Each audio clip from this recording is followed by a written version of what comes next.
Hello, movie lovers, and welcome to the show. So today I'm going to be reviewing Peacemaker season 2. This is the finale. We're going to be combining both episodes, like a Keith in the Night and a full Nelson. So this is going to be episodes 7 and 8. So let's go ahead. Let's dive into Peacemaker season 2, episodes 7 and 8. Let's do that now, guys.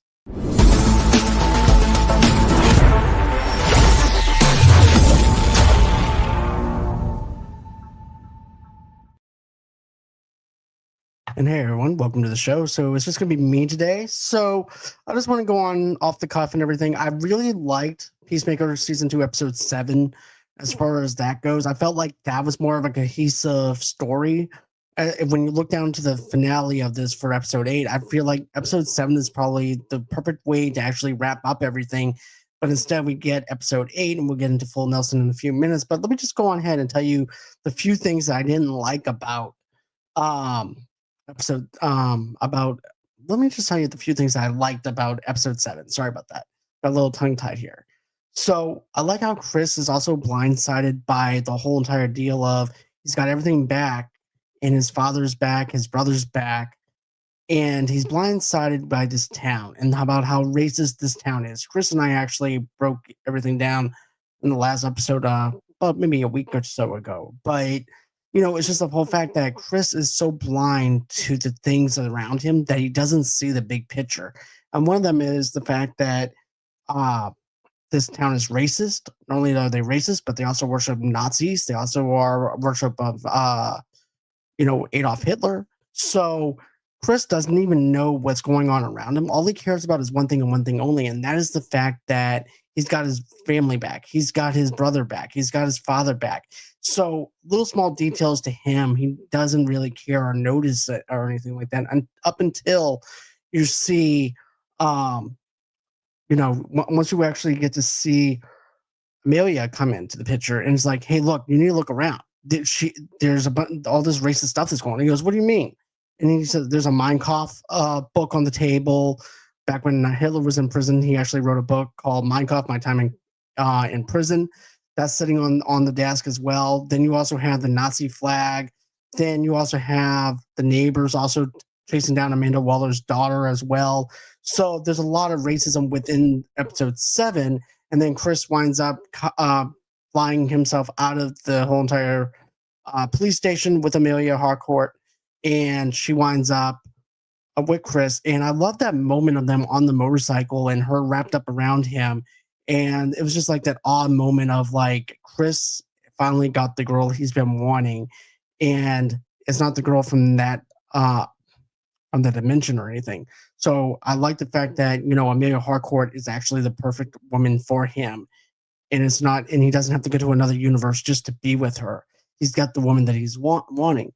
But I also like how Judo Master is in this, and he's saving Amanda Waller's daughter.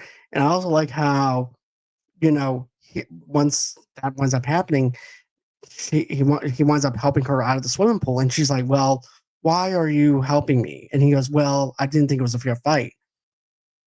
How's your day? Oh, yeah, I'm doing pretty good, Javier. I do appreciate you coming in. And yes, you are the only one watching right now, but I'm sure there'll probably be a couple of others coming in soon or whatever. So, how's your day going? That's what I want to know. How are you doing on this Sunday? Thank you for joining me. I hope that you enjoyed the last 2 episodes of Peacemaker. I hope that you stick around. But, I just think that with Judo helping out, Amanda Waller's daughter was actually a perfect way of actually doing it because like I said, why are you helping me? Well, I didn't think it was a fair fight. So what does he do? He winds up helping around at the swimming pool. He winds up electrocuting all the other people in the swimming pool. And I love that little dark moment of this humor that he has. And he's like, well, I just broke my own record of how many people I actually electrocuted in the swimming pool. She goes, what do you mean? How many did you actually kill? 4. And I just bust out laughing over that. And Javier says, my day is going good. What was your opinion on that cliffhanger? We'll get into that in a minute. I just want to break down episode 7 on some of the things I liked about episode 7. Then we'll go into episode 8. But, even though Chris isn't part of this universe, his dad still sees him as his son. Even though Chris killed his own self and stuff like that, his own father actually gets this. His own father just sees Chris for who he is and still loves him. It seems like, and his brother on the other hand wants to kill him because of the fact that Chris killed his brother in this universe, and it's just sad to actually see once again that whatever happened, basically him losing people around him, and it's just sad to see that. And why would he?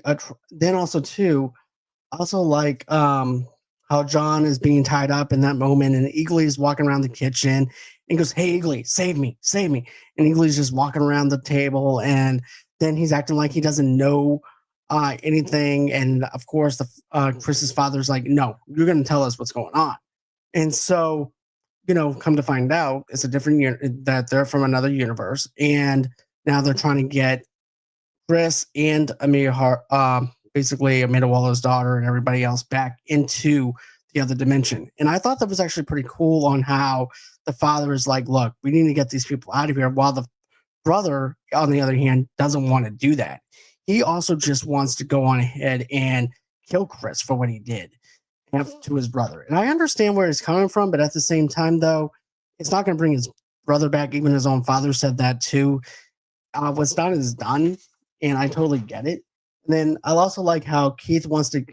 This is also what I want to talk about too. Keith wants to kill Chris for killing his brother. Chris admits to wanting to see what it was like to have a family.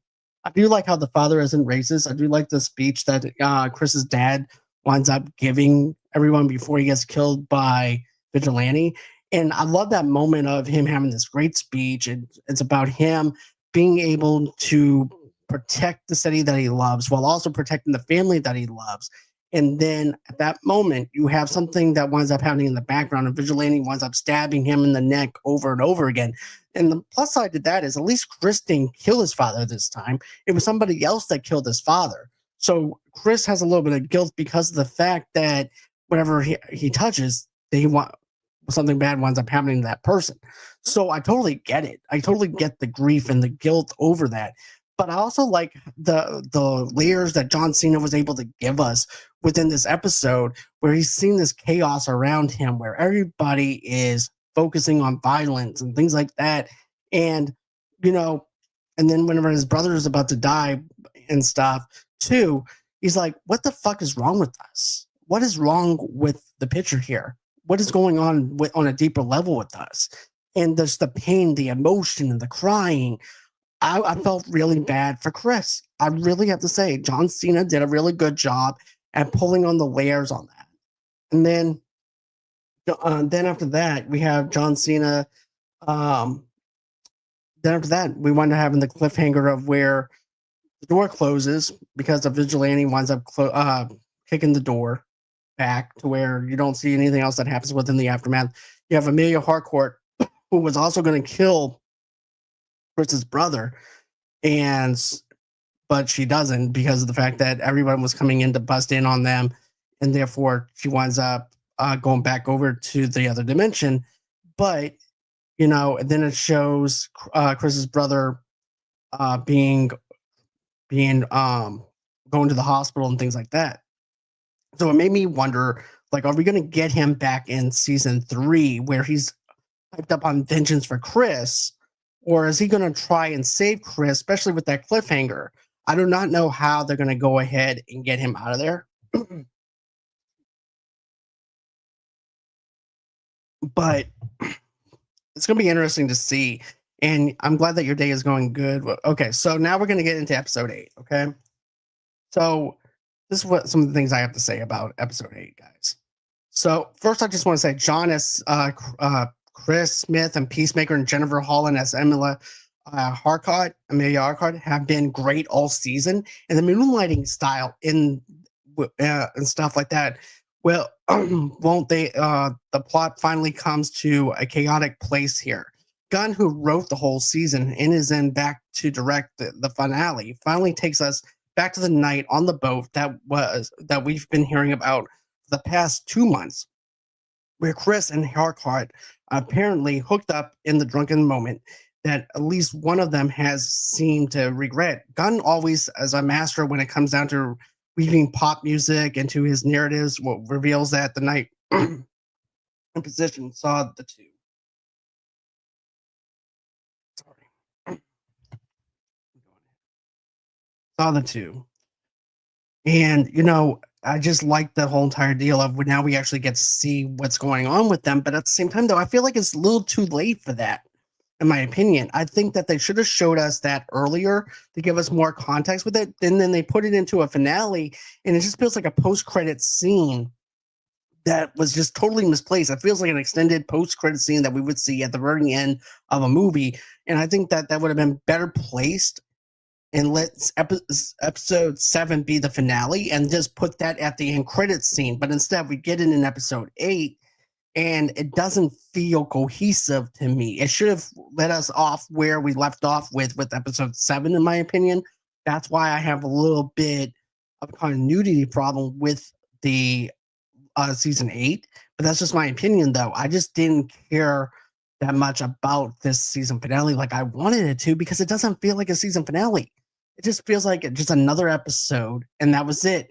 And don't get me wrong, I think that what happened to Chris was horrifying and things, but at the same time, though, how does this lead into Superman?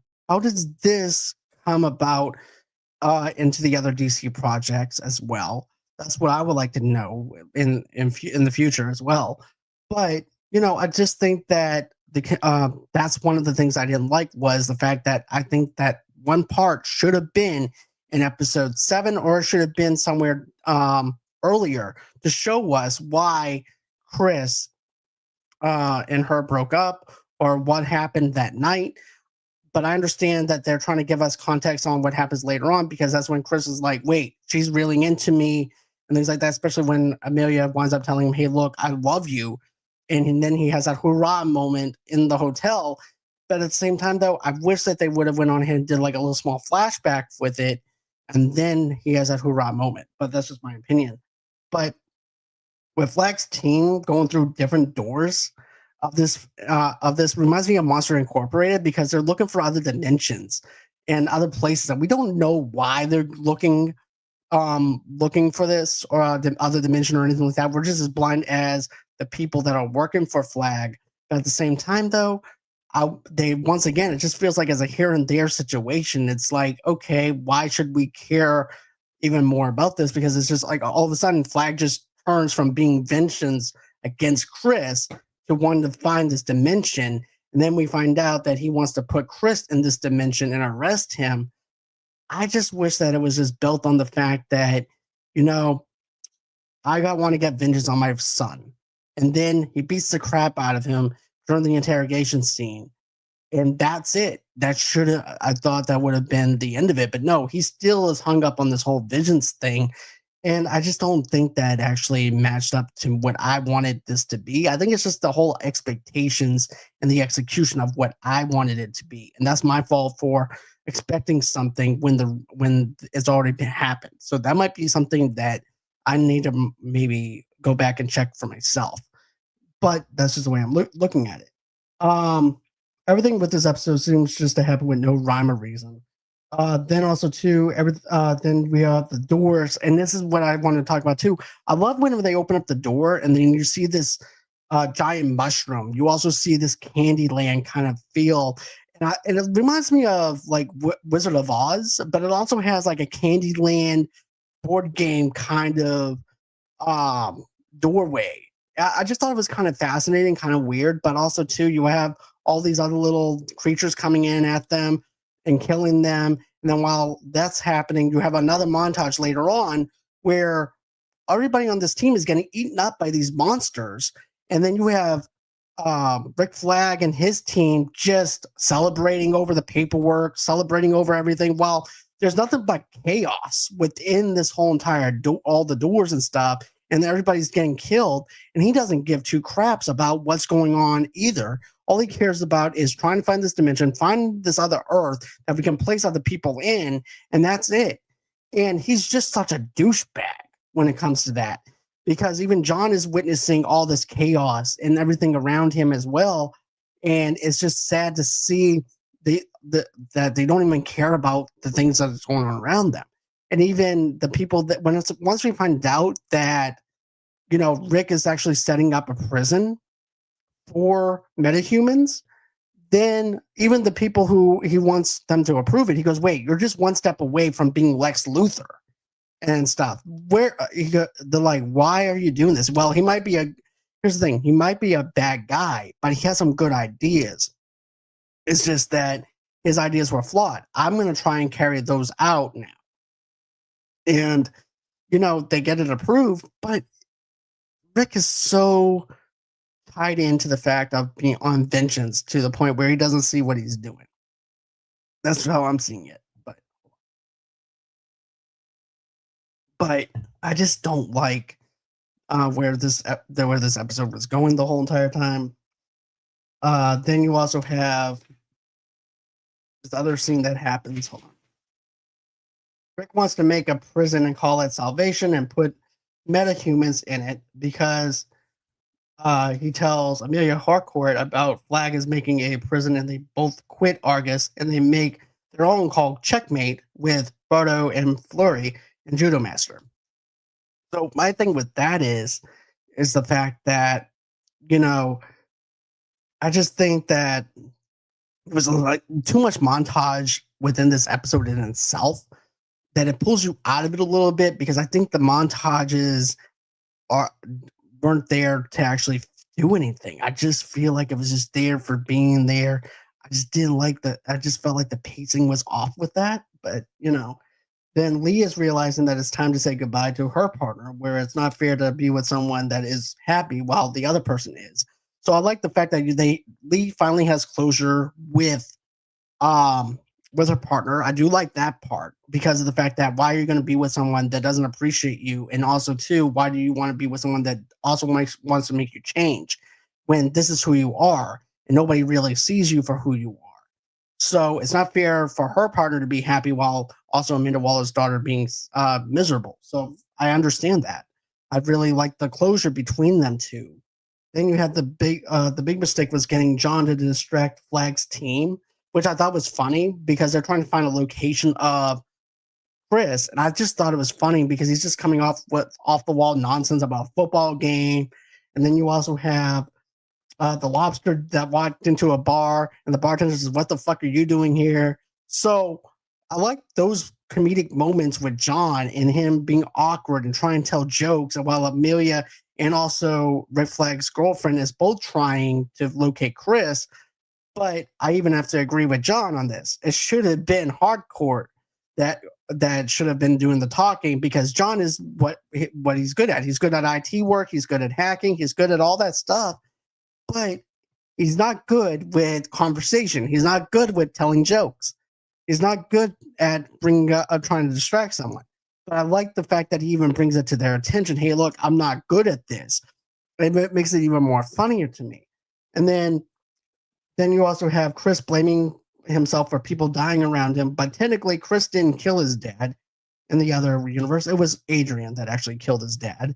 Then 1 week later, they make their own agencies. I do like now this is actually one of the ones I'm probably like, where you actually had the montage set up where the where they're setting up the agency and stuff like that, and that part worked. It was the part where you had Amanda Waller's daughter trying to explain to Rick Flag Sr.'s girlfriend about what they want to do and how they want to build stuff, do things and things like that with this agency that they're trying to make.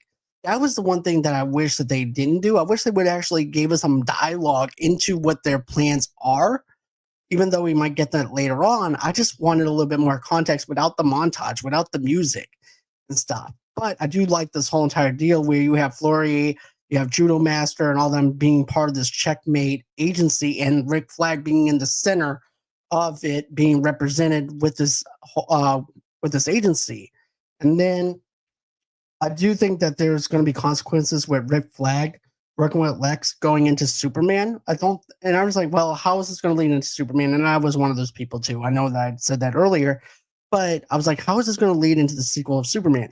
This has everything to do with the consequences and everything that Rick Flag Sr. is doing and dealing with what's going to happen with Rick Flag later on. So I think that's what's going to happen. Also, too, we're dealing with maybe a team up between Lex and Superman, possibly in this next Superman movie, where it's like, yes, I am the big bad guy, but at the same time, though, I we need to team up because there's someone bigger and better than who I am. So right now, we're gonna be frenemies, and then we're gonna bring this down, and then after that, we're gonna continue business like we normally do, where I'm the bad guy, and you're gonna have to come after me. That's how I think that Superman 2 is gonna happen. But then 1 week later, they make their own. Okay, so now we actually have where Chris is now caught and captured and arrested, and he's thrown into this meta human uh, prison. And I really on that cliffhanger, I'm just wondering how is he going to get out of there. They went through other doors, no creatures or anything like that are in this one, so supposedly up until Chris is now in that door, and you can hear other creatures, other things that could possibly kill him. So they don't even know what's in these doors. And also, too, they weren't even in that door long enough to even consider, hey, look, there's other animals, other species in this thing that could kill somebody. All they care about is getting rid of metahumans and saying goodbye. And that's just how heartless that Rick Flag is and this team is. But Javier, what do you think of this? What do you think of this finale? Did you like it? Did you not like it? I'd like to know. Tell me in the comments, dude. But yeah, I just didn't really feel like this was a finale that I was expecting out of it. I was expecting more closure, but I think that we might actually see uh, Chris's brother show back up again, and I think that it'll be in season 3 that it'll show up, right? And I was like, well, I don't. What happened with that whole entire deal? I thought the Nazi thing would show back up again. I thought the universe would actually come into this. No, they closed all those doors, pun intended, in episode 7, and that's it. And now we're primarily focused on this season, on what's going to happen in season 3. Let's see. Javier says, I thought it was very underwhelming, and James Gunn overhyped it way too much.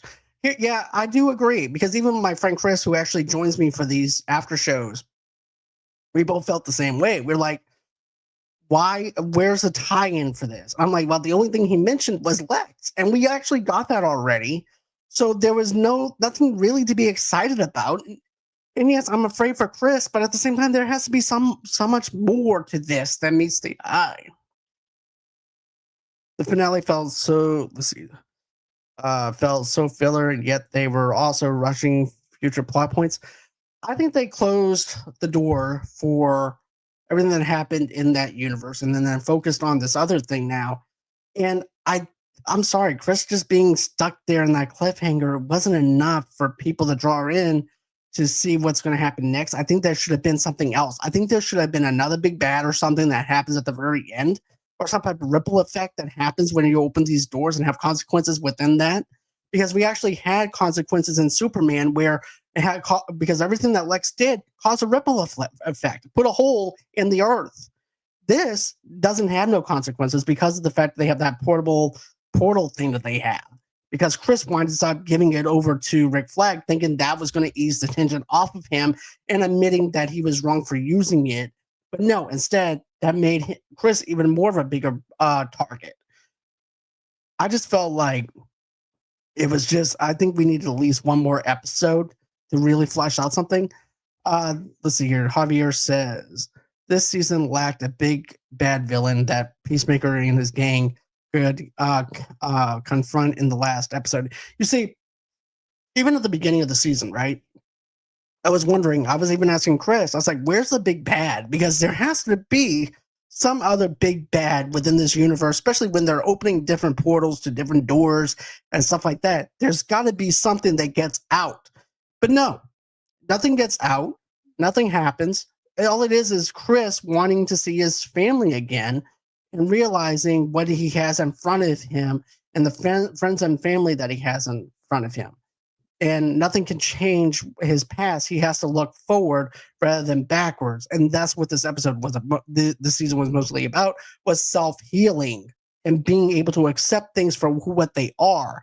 Because just because you have things great in this other dimension and stuff doesn't make it to where everything is great. Because look what happened. That universe, Hitler won the World War II.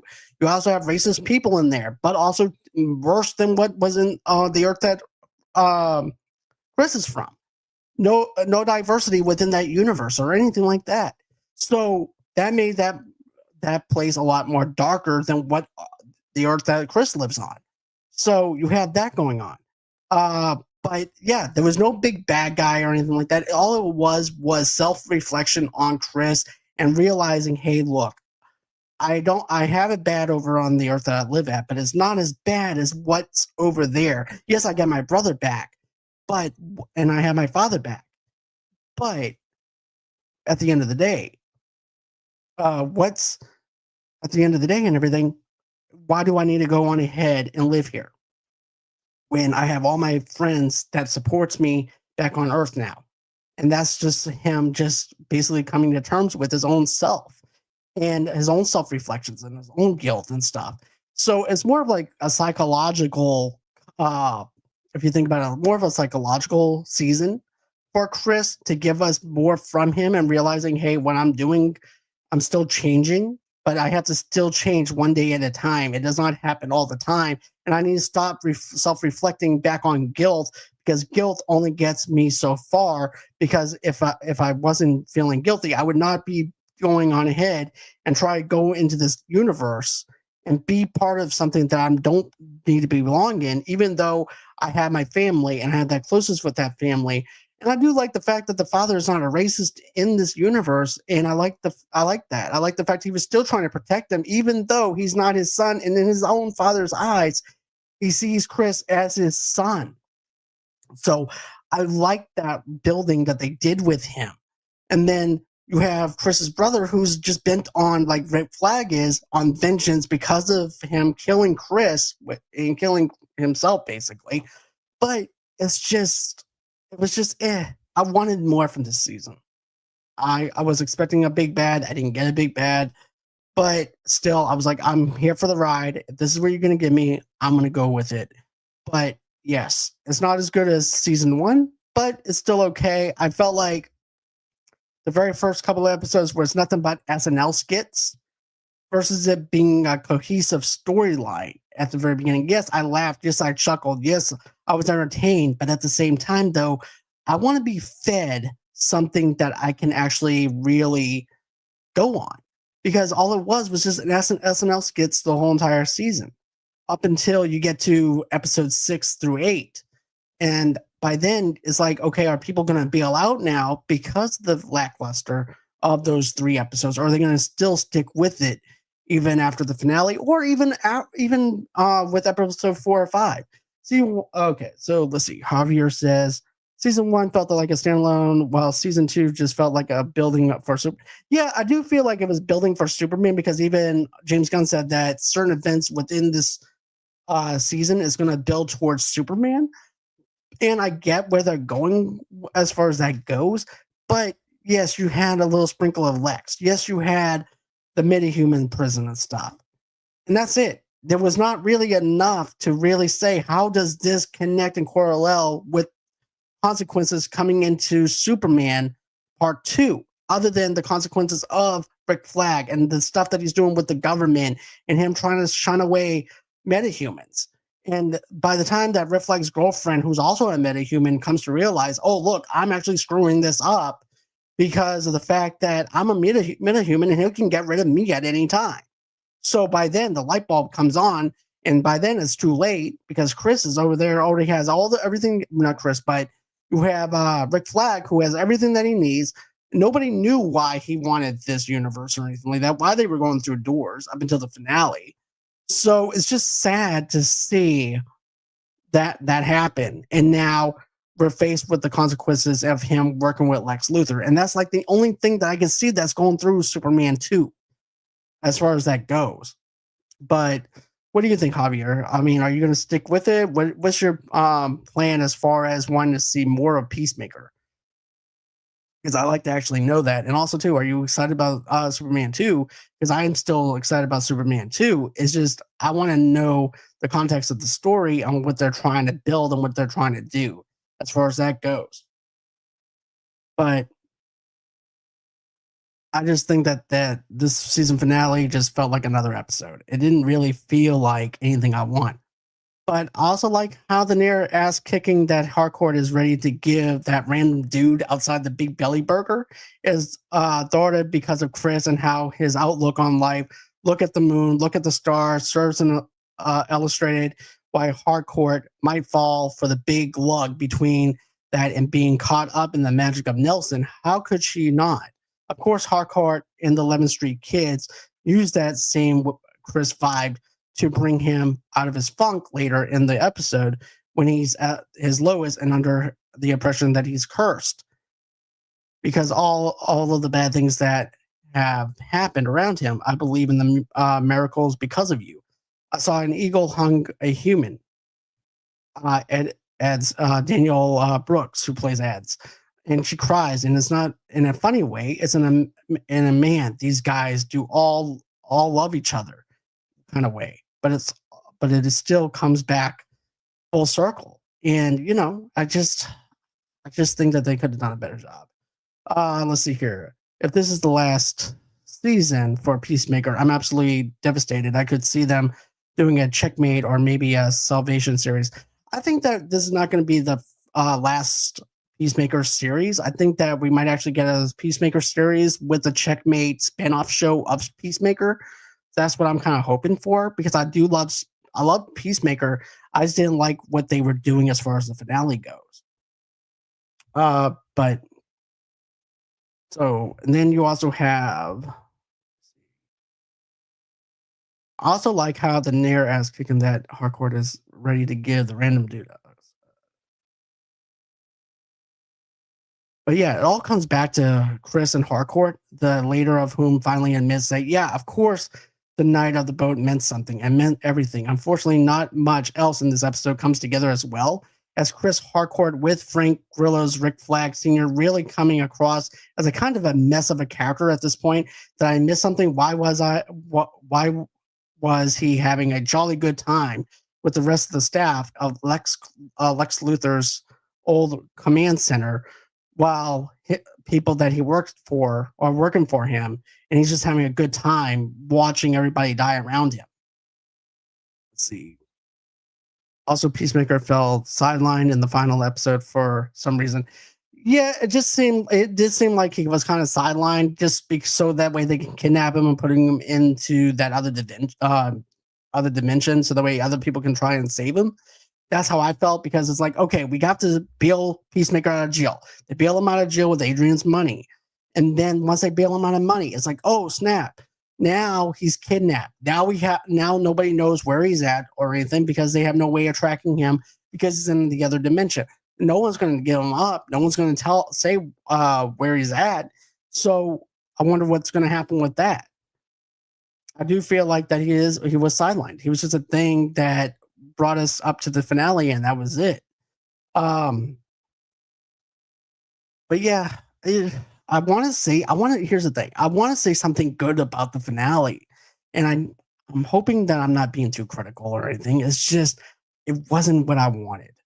Um, then you also have and certainly that has to be where Peacemaker's the show connection to Man of Tomorrow comes in, where Red Flag Sr. now hanging so tightly with Lex's old henchman and admitting that he doesn't like the billionaire villain, but he is the smartest man in the world. Why not use his brain to make a world a better place, which is dangerous? That was actually against what Red Flag was even part of to begin with. Then there's the scene between Ads and her wife, Kia, which is well played, but also feels like a little too late, as the problems that the couple have faced just doesn't get enough room to breathe over the past 8 episodes. And as far as Freddie Storman's Vigilante and Steve agrees, John Economos, well, again, they had some fun moments in this. season in this episode, but that's about it. Of course, this is John Cena's show first and foremost, but in an ensemble cast like this, just needs to be a little bit more attention. Speaking of fun, getting to see Foxy Shazam perform the season's title track back on that same rock cruise is pretty cool, even though it's a haircut in the montage, uh, intercut in the montage, I mean, that sets up the group's creation.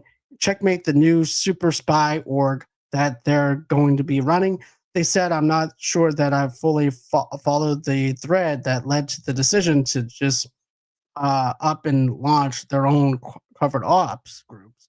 It comes in that moment when Harcourt and the rest are pleading with Chris to get back on track, but still, it just falls out of place.